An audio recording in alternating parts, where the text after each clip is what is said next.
All right, here we are. It's another tech tip and a 10th, and today I have a special request from someone who asked me for some help on understanding how track changes works. So I've got a standard Word document on here. It's an agreement. Of course, it can be anything. So we want to use track changes in order to show the changes in a document as we are making them. In order to turn on track changes, you're going to come to the Review ribbon of the toolbar. You're going to look for the button that says Tracking. Before I turn it on, let me go through and give you a quick tour of the different options and buttons that are available in the tracking section of the ribbon. First of all, the big button that says Track Changes is actually two buttons in one. It's a top half and a bottom half. You can see if I hover over them, they change color. If I click on the top half, it's just going to turn on the Track Changes function. You'll also see that when I hover over it, it shows me what the keyboard shortcut is, Control-Shift-E. If I'm a keyboard person, you can do the same thing as clicking on that button by pressing Control-Shift and E. Underneath that though, the other half of the button, if you click on that, it's going to give you some options for track changes, which we're going to look at, or locking track changes, which I'm just going to real quick show you what this does to get it out of the way. You can set a password on this document, prevent others from turning off track changes. Okay, let's go back up to the button.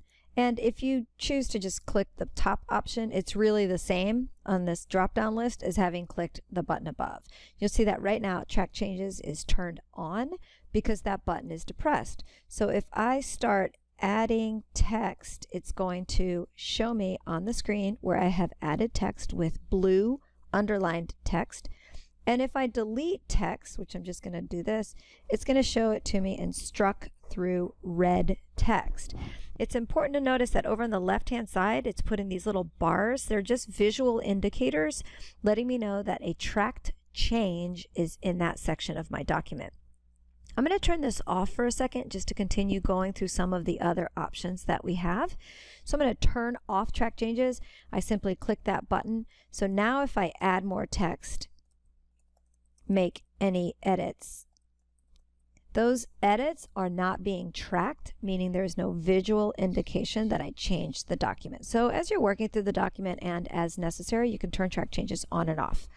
Over here in the top right hand corner, this is important because these are the different views for how you're able to look at the document.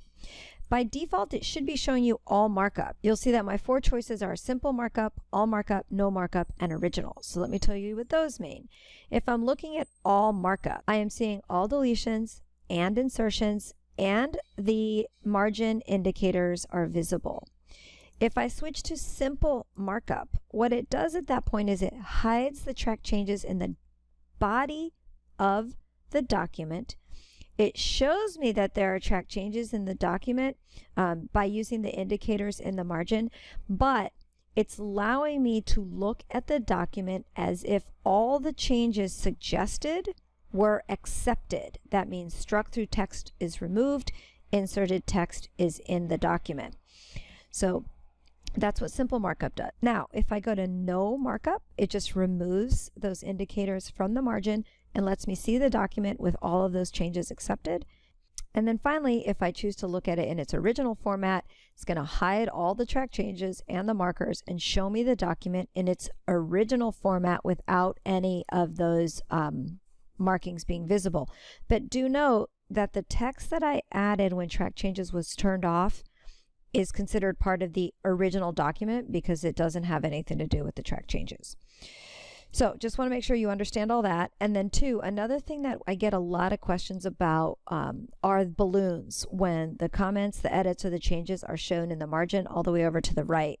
Those options are under this one for show markup, where if there are comments in the document, it'll show it to me. Insertions and deletions are shown as they should be.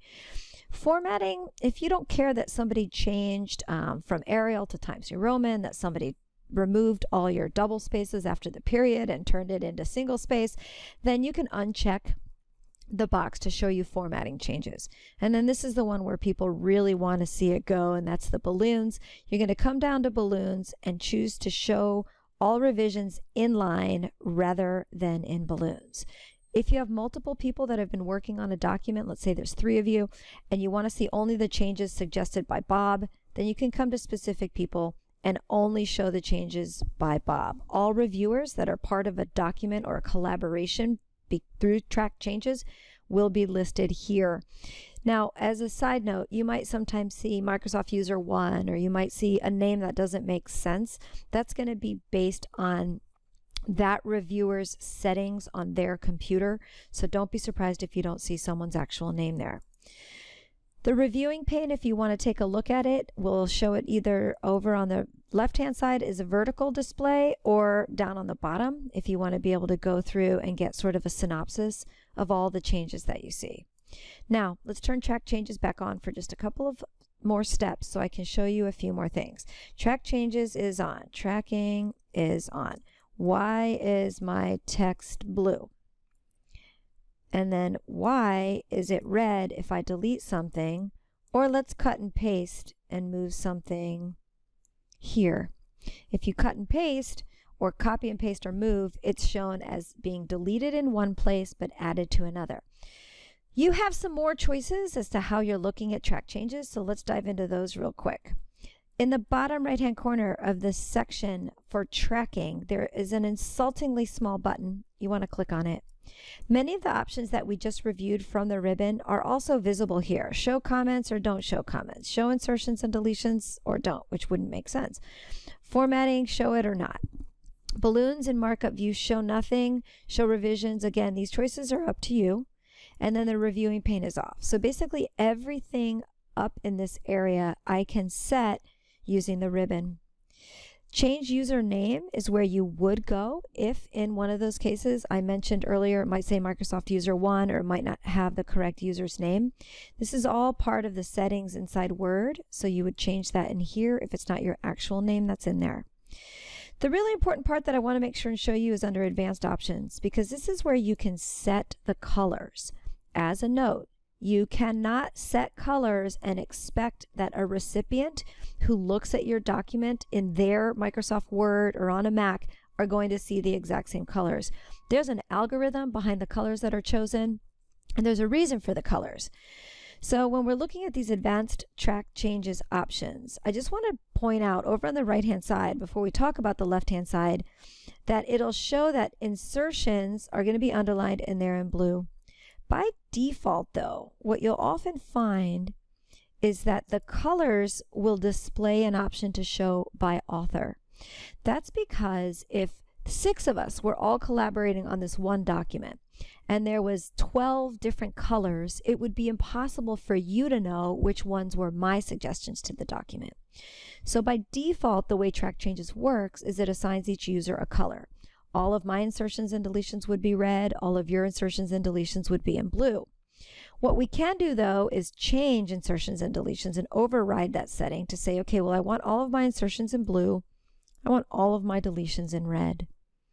This is the setting that you would want to talk someone through over the phone if you want them looking at the exact same colors you're looking at. So keep in mind, you can't control these, but you can certainly take half of a minute to set them the way you like. All right, so over on the left-hand side, I'm choosing that insertions are going to be underlined, deletions are going to be struck through, and then as I described the color situation over on the right. That little outside border that I talked about that's in the margins, you can choose to put it on the left, the right, or outside, which is where it's set now, and I would encourage you to tinker with those options. Comments, again, by author or by color, so you can set that as well. Tracking moves. A move is a copy and paste, or excuse me, a cut and paste. A move is this paragraph was moved from this part of the document to the top part of the document. You can also choose to show that in different colors. If you have tables in your document, you can choose how cells are shown based on colors. And then earlier I talked about tracking formatting and whether or not you even want formatting tracked. You can turn that on or off. So understanding how all these settings work can really help you get track changes in a way that you like. Now, remember, in order to permanently remove track changes from a document, you must go through and accept or reject them using the Changes section of the ribbon. By simply hiding the track changes by going to No Markup does not mean the track changes are gone. If I email this to someone else right now, without having removed all the track changes, they would be able to go to their ribbon, review, and switch from no markup to simple or all markup. So make sure before you send a document out, if you don't want it going out with track changes, that you either accept one at a time, reject one at a time, or you can choose to accept and reject all changes arbitrarily just across the board. It's important that you understand that track changes are never truly gone out of a document until you get a message like this one. I'm going to click to go to the next change. When you get the pop-up that says there aren't any comments or track changes in your document, you know that they have been removed. I hope that was helpful. If you have any suggestions or ideas for future tech tips in a 10th, make sure you send me an email at mto@sdcba.org and let me know.